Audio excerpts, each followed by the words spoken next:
Assalamualaikum warahmatullahi wabarakatuh. Waalaikumsalam. Kami pada kesempatan kali ini izin untuk mempresentasikan hasil analisis kami dari sintesis rangkaian logika. Sebelumnya izin memperkenalkan diri, kami dari kelompok 3. Saya Esla Adri Aryawan dengan NIM nomor urut 027. Saya Kenara Mesa dengan NIM 2305-1012.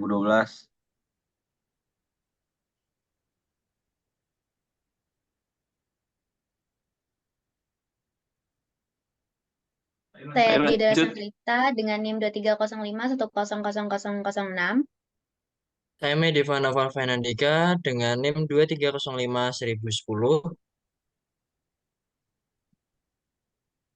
Saya Lataif Rusadi dengan NIM 2301-523. Saya Aditya Bagus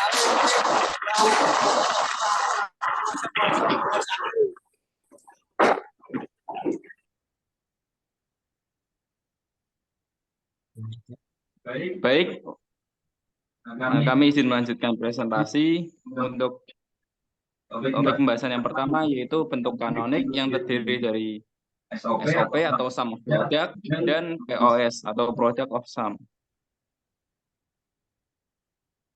Oke, di sini saya akan menjelaskan bentuk SOP atau Sum of Product. SOP atau Sum of Product merupakan penjumlahan dari perkalian beberapa term. Ini sebagai contohnya, F, X, Y, Z sama dengan X aksen, Y aksen, Z ditambah X, Y aksen, Z aksen ditambah X, Y, Z. Minterm memiliki peranan penting dalam SOP. Untuk SOP kombinasi nilai penuhnya lebih ke angka 1. Di mana minterm ini merupakan suku atau term di dalam ekspresi Boolean mengandung literal yang lengkap dalam bentuk hasil kali. Minterm adalah singkatan dari minimal term. Dalam konteks aljabar Boolean, minterm adalah istilah yang digunakan untuk menggambarkan ekspresi logika yang memiliki nilai benar atau salah, 1 atau 0, untuk setiap kombinasi inputnya. Untuk minterm, setiap variabel yang berbentuk negasi atau komplement bernilai 0, sedangkan kebalikannya bernilai 1. Ini sebagai contoh dari tabel minterm ya teman-teman.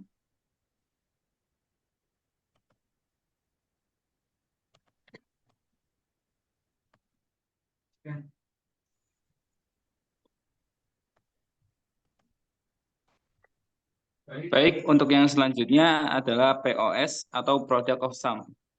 Merupakan perkalian dari hasil penjumlahan beberapa term.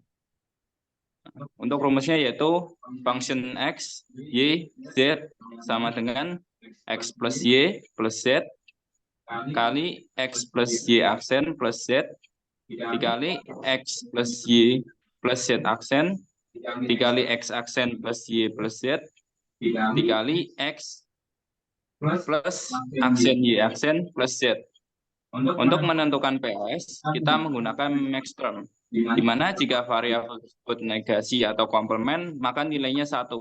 Untuk POS sendiri, jika tabel kebenaran, maka fokusnya pada kombinasi function X, Y, Z yang nilainya 0 atau hasil perkalian dari max term bernilai 0.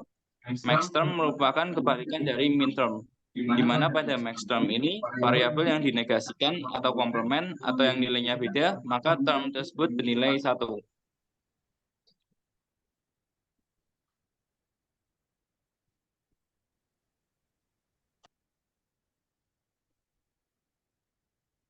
Baik, ini merupakan contoh dari POS.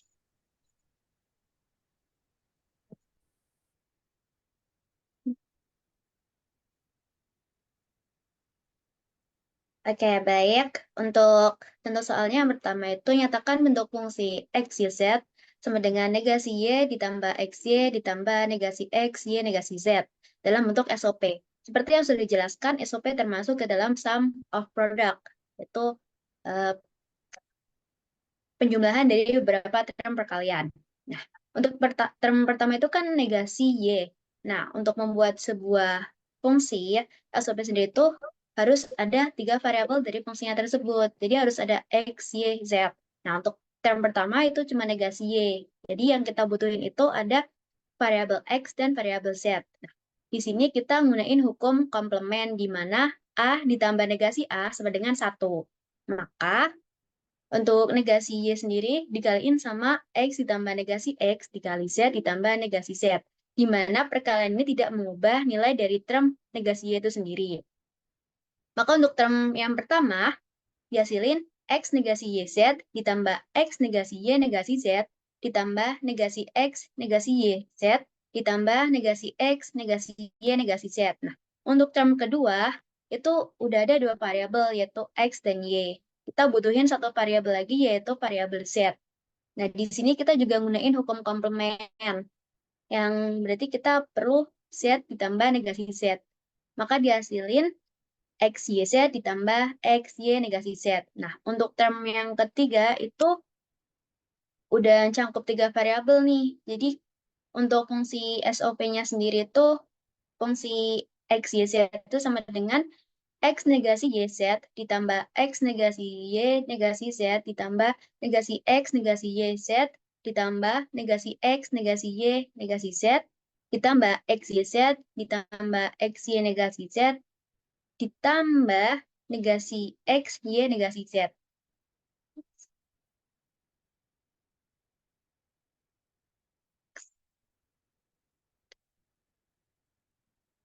Nah, untuk contoh kedua ini, ada sebuah tabel kebenaran di mana tabel kebenaran ini kita harus nyari bentuk SOP sama POS-nya itu gimana.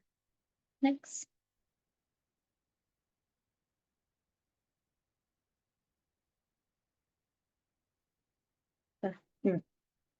Untuk SOP sendiri kan fokusnya ke kombinasi term yang hasilnya itu 1. Nah, untuk yang hasilnya term 1 itu ada term 0, term 4, term 5, term 7, dan term 8. Di mana term-term ini tuh nilainya 0, 0, 0. Oh ya, di mana SOP ini kan gunain kan min term ya, di mana min term itu yang nilai 0 itu berarti negasi. Berarti untuk min term 0 sendiri itu kan 0, 0, 0. Berarti hasilnya tuh negasi X, negasi Y, negasi Z. Oke. Sedangkan min term keempat itu 0, 1, 1 berarti hasilnya tuh negasi X, Y, Z. Nah, untuk term kelima itu 1, 0, 0 berarti X negasi Y, negasi Z. Untuk min term ke-7 sebelumnya kan. Nah, untuk min term ke-7 itu ada 1, 1, 0. Berarti itu X, Y, negasi Z. Nah, min term ke-8 ada 1, 1. Berarti itu nggak ada nilai nolnya. Berarti nggak ada negasinya. Berarti X, Y, Z. Nah, untuk fungsinya SOP sendiri itu berarti ada negasi X, negasi Y, negasi Z, ditambah negasi X, Y, Z, ditambah X, negasi Y, negasi Z, ditambah X, Y, negasi Z, ditambah X, Y, Z. Nah, untuk fungsi min termnya sendiri sebagai berikut. Next. Nah, yang kedua itu untuk bentuk pausnya sendiri itu berarti kan tabel kebenarannya yang nilainya tuh 0. Nah, yang nilainya 0 itu ada min term 2, min term 3, dan min term 6. Nah, ingat lagi aturan buat paus sendiri itu aturannya max term, di mana yang nilai negasi itu nilainya tuh 1. Maka dihasilin fungsi sebagai berikut. Next.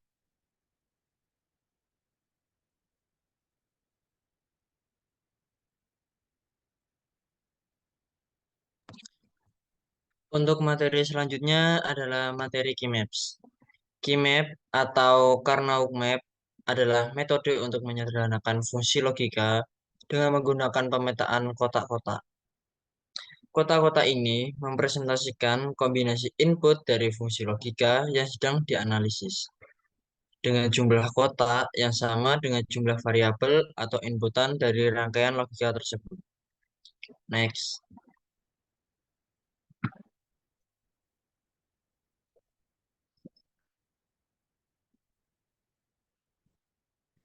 Di dalam Keymaps terdapat 3 bentuk. Di antaranya, yang pertama adalah Keymaps dengan 2 variabel, yang kedua adalah Keymaps dengan 3 variabel, Dan yang ketiga adalah key maps dengan 4 variabel.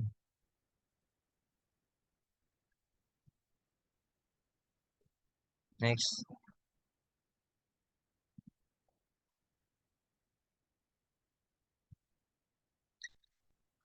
Di slide kali ini adalah peta Karnaug dengan 2 pengubah. Di bawah ini adalah tabel untuk peta Karnaug dengan 2 pengubah. Next.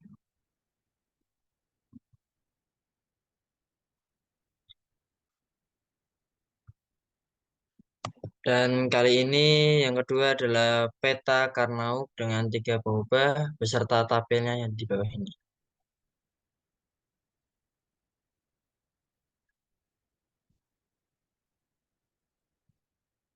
Dan yang terakhir adalah peta Karnaug dengan 4 pengubah.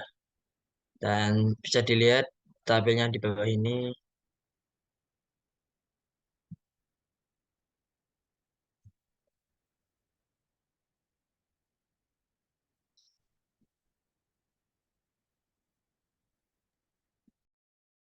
Oke, lanjut untuk yang selanjutnya itu ada jenis-jenis key maps. Yang pertama itu ada pasangan dua buah satu yang sejajar, di mana itu terdapat di dalam baris ketiga dan baris keempat, lalu ke kolom ketiga. Bukti secara aljabar yaitu FWXYZ sama dengan WXYZ plus WXYZ naik aksen, terus WXY dalam kurung Y plus Z aksen, yaitu WXY1 sama dengan WXY. Lalu sebelum disederhanakan, yaitu adalah fungsi WXYZ sama dengan WXYZ plus WXYZ aksen. Next.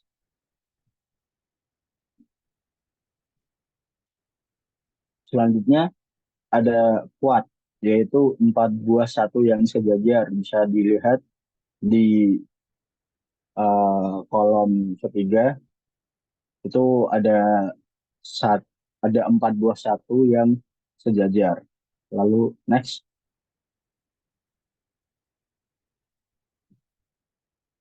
Yang ketiga ada octet, yaitu 8 buah satu yang sejajar.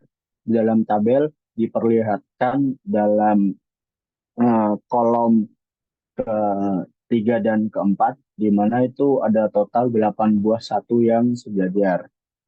Next.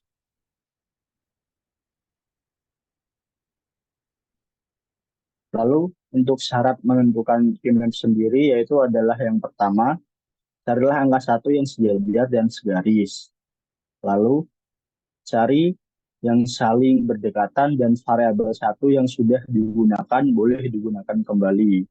Untuk contohnya bisa dilihat pada tabel.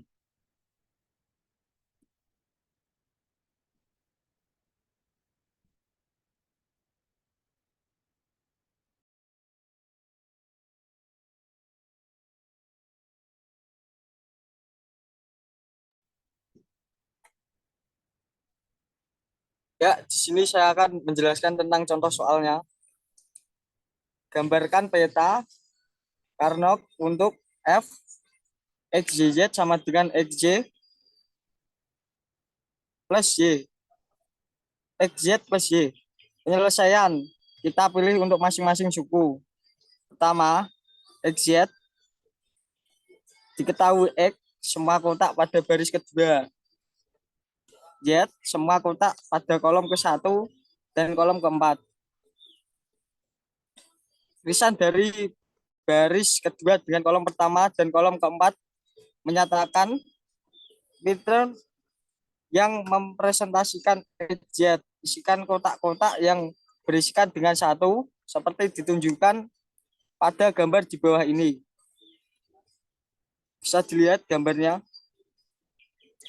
Langkah kedua Y diketahui sama dengan semua kotak pada kolom ketiga dan kolom keempat. Isikan kotak-kotak pada kolom ketiga dan keempat dengan 1 seperti ditunjukkan pada gambar di bawah ini. Bisa dilihat ini kolomnya. Next.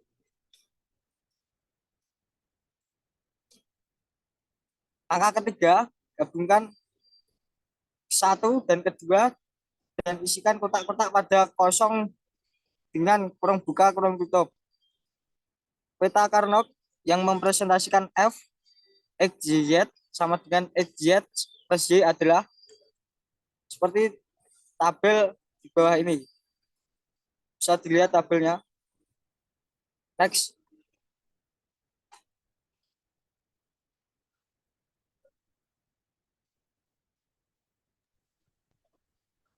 Oke, baik, itulah yang bisa kami sampaikan dalam materi sintesis rangkaian logika pada kesempatan kali ini. Jika ada kata-kata yang salah, kami mohon maaf. Sekian. Wassalamualaikum warahmatullahi wabarakatuh. Waalaikumsalam.